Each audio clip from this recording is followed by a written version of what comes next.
Sweden.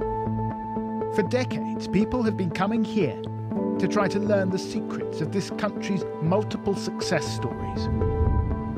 In openness and transparency, innovation and new technologies, in healthcare, welfare and gender equality.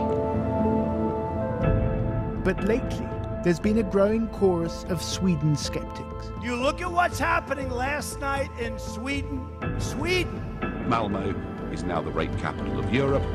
They paint a picture of a country where openness and liberalism have created a nightmare that now threatens the very existence of those values themselves.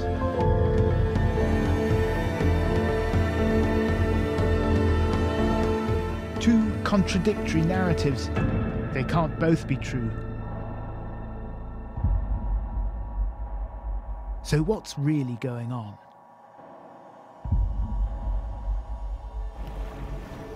A spectacular bridge,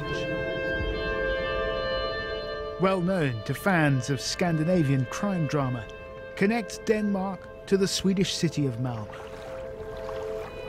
But it's real crime that's worrying people here, and some are blaming immigrants. During the crisis of 2015, Sweden took in more refugees per capita than even Germany. Hundreds of thousands came, attracted by an open-door policy and generous welfare payments. Many settled in an area of Malmö called Rosengård, already home to a large immigrant population. In the past, there have been riots here. Cars burned. Earlier this year, the police station was bombed. Part of Rosengård, just over there in fact, has been designated by the Swedish police as a vulnerable area, one of 23 such areas across the country. Now, there are those who say that's just putting a positive spin on it. What this is a no-go zone, a ghetto where crime is spiralling out of control. Young guys don't have much to do, so let's have some fights with the police. Glenn Sjögren is one of the city's most senior police officers. It's what they call the worst area. This is the worst area? Yeah. The biggest problems here are drugs and guns. 10 people have been shot dead in Malmö this year already. So when was the last time you had a shooting here? 2 weeks ago. Hey. 2 weeks ago? Yeah. Where was that? Just around here, 100 meters away. Just here? Yeah, that's right.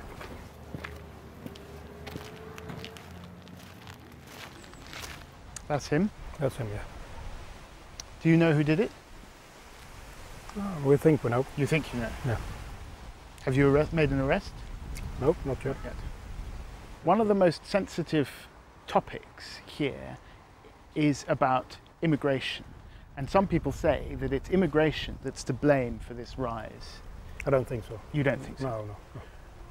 But who's doing these shootings? Are they called Sven and Bjorn, and do they have blonde hair? Normally not. Right. No. Sweden has in recent years also seen a rise in the number of reported rapes and sexual assaults. Lawyers say the police are struggling to cope.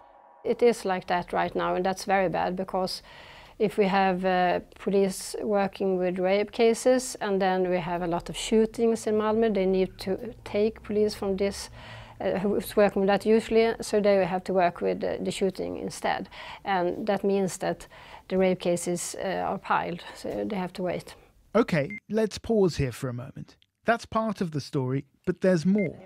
The figures are highly contested. Sweden has broadened the legal definition of rape in the past few years. Look at what Ulrika Rogland told us before that clip we just showed you. What is going on with rape figures in Sweden? Are they up or are they down? I think they are up, but it's rather difficult to say why they are up. I think it's a good thing that they are up. To me, it means that more people are reporting them. You don't think that more people are actually being sexually assaulted and raped? No, I don't think so, because we have known for many years that we have a lot of people who don't report, especially in the homes where the most assaults are committed. When journalists go to report on a story, we strive for accuracy and balance, of course.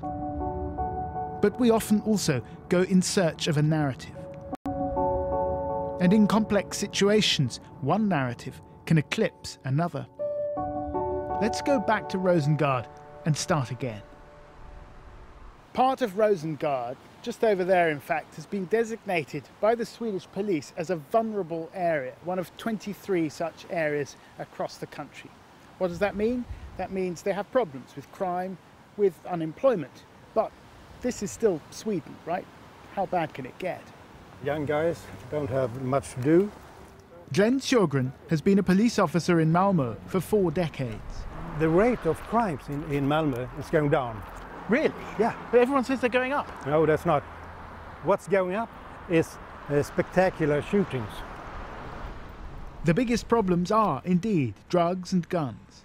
The latest shooting was just a couple of weeks ago. Who was the guy who was shot? He lived there, Just a local resident? selling drugs, of course. He was a drug dealer? Yeah, of course. Yeah. You knew about him? Yeah. Right. Everyone that got shot in Malmö is a well-known criminal. Right, so it's the criminals are shooting each other. That's right. There are no innocent victims? Nope. Let's take another look at that sensitive question about immigration. Who's doing these shootings? Are they called Sven and Bjorn, and do they have blonde hair? Normally not. Right. No. Okay. But you don't think it's to do with immigration? No. Okay, so explain that. Yes. These guys have not succeeded in the school, they don't have a job, and so on. Of course, they're immigrants, but not. They're second or third generation. So they're actually Swedes. Both versions of what we've just shown you reflect reality, but it doesn't take much to tip a narrative. This is a story about a wider gulf in perception between the image that Sweden projects and the lived experience of some Swedes, which has begun to contradict that narrative. To understand the origin of Sweden's image as a beacon for progressives and liberals, you have to go back to the middle of the 20th century. Politics was dominated by the Social Democrats, a party with its roots in the labour movement that, through a bold hybrid of socialism and liberalism, appeared to achieve startling results. These are the richest people in the world. They have the highest standard of living in a super welfare state which has abolished poverty and eliminated strikes, where everything and everyone works. The only country in the world where 7-year-olds attend lessons on sex. Sweden projected itself as a model to emulate. But even in the 1960s, there were people asking, is the good Sweden narrative too good to be true? All around the town you can see the discrepancy between the Swede as he is and as he'd like to be. They worship themselves in images of bronze. But are the trolls and gremlins creeping back? One thing the Swedes have always worshipped is the sun. That discrepancy is even starker today. Sweden still regularly comes at or near the top of international rankings for happiness and prosperity, but it spends less than it used to on welfare and public services. We have been so lucky here. Now I think we have started to see difficulties in the society, and they don't necessarily have to do with immigration at all, but now people see that my kid's school is not working, my elderly parents are not being taken care of in a proper way, or the buses or the trains are not working, they're always running late. So I think that people are feeling that they're doing everything right, but they're not getting back the welfare that we were used to.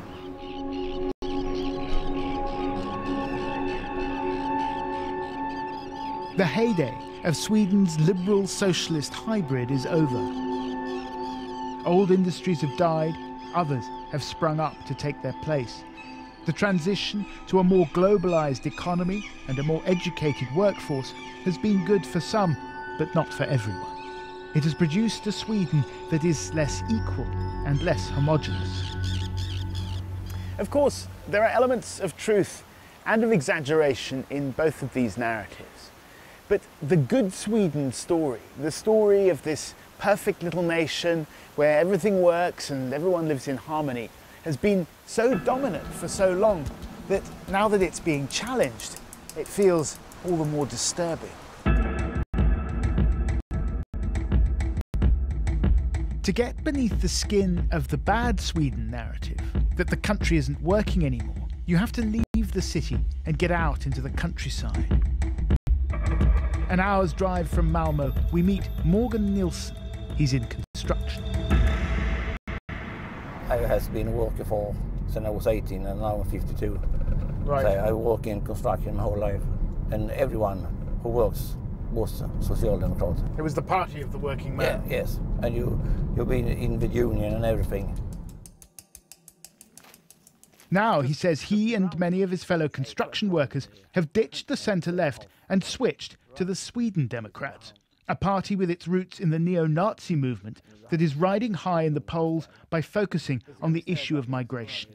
He says open borders has been bad for Swedish workers.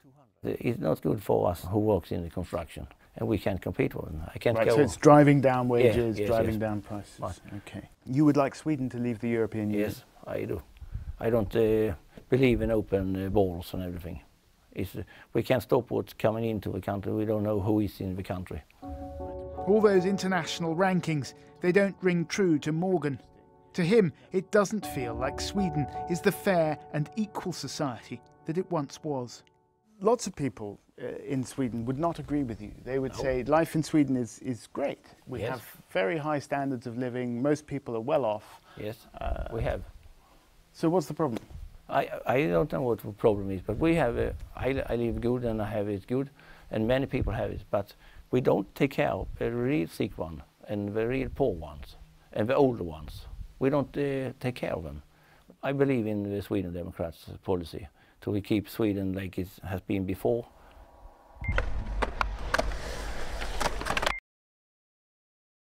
This country is changing fast. Back in Malmö, I kept returning in my mind to that phrase from the old documentary. All around the town you can see the discrepancy between the Swede as he is and as he'd like to be. Not so long ago, voicing concerns about immigration would make you a social and political outcast. No longer. Public discourse is catching up with private thoughts. Let's take you back to Rosengard for a moment. Because what's interesting about the Sweden isn't working narrative is that it's shared by many of the second-generation immigrants whose parents came here expecting some kind of utopia. No, it's not the reality. It's so far away from reality. What is the reality? It's hard to explain. They say it's very good to live here and like this. Okay, people live here, they have food, but they don't feel good in their mentality, you know. Why? I don't know. Maybe it's the weather. Hussein came to Sweden from Lebanon as a young boy. He's been out of work these past 3 years. As we stood chatting under the tree, there was a moment of journalistic serendipity. السلام عليكم. وعليكم السلام. كيف الشباب؟ The newcomer is Abdul Rauf Al-Absi. He's a Syrian. He's been here for 5 years. And in all my reporting, I've rarely seen a happier refugee. من إدلب. And how is life? لا كويس. كويس. كويس. It's good. Life is good. Alhamdulillah. Okay. بلد الحمد لله بلد عدالي بلد الحمد لله أخاء وده تمام. What's he saying? He said that all the people here is equal. Really? يعني هاي It's really true, do you think? الله سبحانه وتعالى بحبه. Yes, they are treating the people from Syria very well here in Sweden. You know, you see now many of these Sweden people now, they are angry because of this man. They maybe don't like him because they say they came here from the war, they get everything, and we are sick, we cannot work, they don't give us money. We don't have to eat, and I am Swedish. And do they have a point, do you think? I think they have right. We didn't see any people called Sven or Bjorn with blonde hair lying destitute in the street, but then we didn't go looking for them. And this is more about perception, a perception of unfairness. A survey last year ranked this the best country in the world to be a refugee. Good Sweden. For decades, the people who run this country, the politicians, the media, have been deeply invested in this narrative. But it's not the full story. You can live here all your life without speaking Swedish. Glenn Sjögren estimates that unemployment in Rosengard, where almost everyone is from an immigrant background, is 10 times the national average, maybe more. Bad Sweden. Integration has been a disaster. But until recently, to talk about that was taboo. We are not integrating good enough. You have to be straight and say, who is causing this problem? What would happen if you said that in polite society in central Malmö? I would probably be called a racist. Maybe Nazist. A Nazi? Yeah. I don't know why, because it's true. Do you think that political correctness failed that guy? In some way, yes. In what way? To see the problem as it is and do something about it. So political correctness is quite literally killing people? That's your word. That's my interpretation of what you just said. Yes, but I don't really agree. There's a lot of other things. I'm putting words in your mouth. That's right. A little bit. There's a lot of other things that causes death. Okay, it's a complex problem. Oh, yeah, it is. Before we go, and for the record, a British politician called Malmö the rape capital of Europe. Is that? That's not true. Donald Trump said something too, I think. That's not good. You look at what's happening last night in Sweden. Nothing had happened in Sweden that night. The American president had watched a documentary clip on Fox News the previous evening that painted Sweden as a failing state. Of course, it isn't, any more than it's a utopia.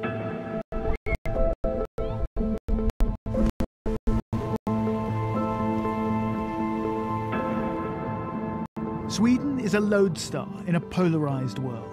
People come here looking for confirmation of their existing worldview.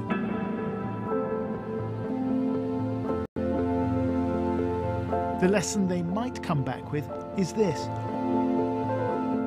beware the simple narrative. That, and don't believe everything you see on TV.